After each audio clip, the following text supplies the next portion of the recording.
જે આપણે બનાવીશું એક એવું શાક જે પંજાબી શાકને પણ ટક્કર મારે એવું શાક બનીને તૈયાર થાય છે.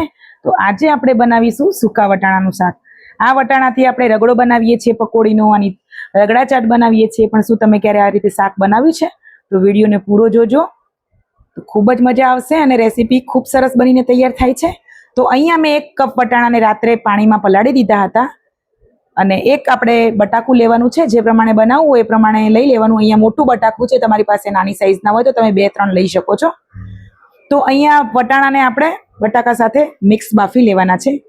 થોડુંક આપણે પાણી એડ કરવાનું છે, કેમ કે આપણે ઓલરેડી પલાળીને રાખેલા છે વટાણાને. થોડીક આપણે હળદર એડ કરીશું, જેનાથી કલર બહુ જ સરસ આવશે. ટેસ્ટ પ્રમાણે મીઠું એડ કરીશું અને સરસ આને ઢાંકીને આપણે 2 થી 3 વિસર કરી દેવાની છે સરસ, જેથી કરીને વટાણા એકદમ કૂક થઈ જાય અને કાચા ના રહે.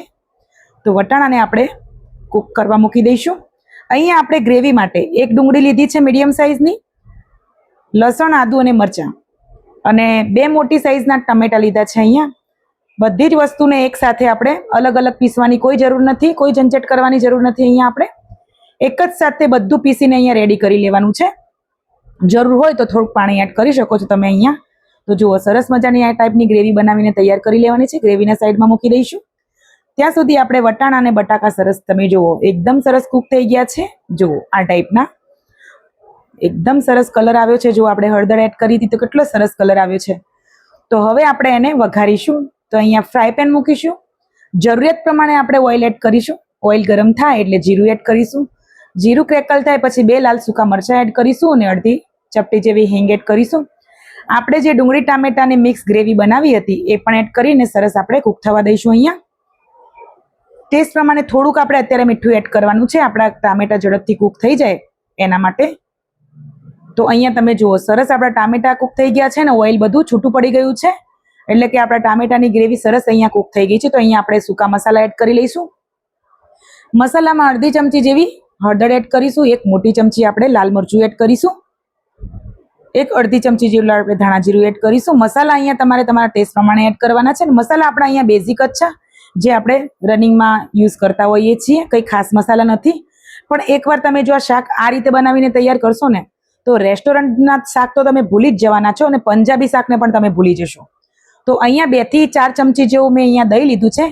દહીંમાં 1 મોટી ચમચી મેં અહીંયા બેસન એડ કરીને આવી સ્લરી બનાવી છે સરસ, એ આપણે એડ કરી દેવાની છે. મસાલા એડ કર્યા બાદ આપણે આ સ્લરી એડ કરવાની છે 2 મિનિટ પછી. તો આને આપણે લગાતાર મિક્સ કરતા રહીશું, કેમ કે આપણે દહીં એડ કરીએ ને ત્યારે ગેસની ફ્લેમ એકદમ ધીમી કરી દેવાની. કોઈ પણ આપણે રેસીપી બનાવતા હોઈએ, જ્યારે પણ આપણે કોઈ ગ્રેવીમાં દહીં એડ કરવાનું હોય એટલે ગેસની ફ્લેમ આપણે એકદમ ધીમી કરી દેવાની, જેથી કરીને દહીં આપણું ફાટી ના જાય. તો સરસ મિક્સ થઈ ગયું છે. અહીંયા આપણે 1-2 મિનિટ માટે આને ઢાંકી દઈશું. 1 થી 2 મિનિટ થઈ ગઈ છે તો ખોલીને ચેક કરીશું આપણે. તો જો સરસ મજાનું દહીં અને ગ્રેવી મસાલા સાથે સરસ કૂક થઈ ગઈ છે. અહીંયા ઓઇલ પણ છૂટું પડી ગયું છે ને 1 નંબર ગ્રેવી બનીને તૈયાર થઈ છે. રેસ્ટોરન્ટને પણ ટક્કર મારે ને એવી આ ગ્રેવીનો ટેસ્ટ છે. મેં તો ઘણી બધી વાર બનાવ્યું છે, પણ આજે તમારી સાથે શેર કર્યું છે મેં આ શાક, કેમ કે ઉનાળામાં કંઈ શાક એટલા બધા ખાસ હોતા નથી અને એકના એક શાક ખાઈને કંટાળ્યા હોય ને, તો આ સૂકા વટાણાનું શાક ખૂબ જ હેલ્ધી છે. સૂકા વટાણામાં પણ બહુ બધા પોષક તત્વો હોય છે અને વિટામિન્સ હોય છે, પ્રોટીન હોય છે, ફાઈબર હોય છે. તો અવશ્ય બનાવીને ખાજો. તો ફરીથી મેં 5 મિનિટ ઢાંકીને એને પકાયું છે. તો ફાઇનલી આપણું મસ્ત મજાનું સૂકા વટાણા અને બટાકાનું શાક બનીને રેડી થઈ ગયું છે. લાસ્ટમાં આપણે ગરમ મસાલો પણ એડ કર્યો છે અને અહીંયા લીલા ધાણા એડ કરીને ગેસની ફ્લેમ બંધ કરી દેવાની છે. તો જુઓ, સરસ મજાનું શાક જોતા જ ખાવાનું મન થઈ જાય એવું મસ્ત મજાનું ચટાકેદાર શાક બનીને તૈયાર થઈ ગયું છે. તો સાથે આપણે દહીં લઈ લીધું છે અને પરાઠા પણ સર્વ કરી લીધા છે અને મસ્ત મજાનું આપણું શાક. તો આવી ડીશ મળી જાય તો બીજું શું જોઈએ. તો જુઓ, પરાઠા પણ આપણે લેયરવાળા બનાવ્યા છે. 4 લેયર અહીંયા તૈયાર થઈ છે આપણે પરાઠાની રેસીપી તમારે જોવી હોય તો કમેન્ટ કરીને ચોક્કસ કહેજો મને, હું ચોક્કસથી તમારી સાથે વિડીયો શેર કરીશ. તો ફાઇનલી મસ્ત મજાની આપણી સમર સ્પેશિયલ ડીશ બનીને તૈયાર થઈ ગઈ છે. વિડીયો પસંદ આવ્યો હોય તો વિડીયોને લાઇક કરજો, ચેનલ ઉપર નવા હોય તો ચેનલને સબસ્ક્રાઈબ કરજો, શેર પણ કરી દેજો અને આવી અવનવી રેસીપી અને અવનવી ડીશો જોવા માટે મારી સાથે બન્યા રહેજો. તો મળીશું હવે એક નવી રેસીપી સાથે નેક્સ્ટ વિડીયોમાં. જય શ્રી કૃષ્ણ બધાને, જય માતાજી.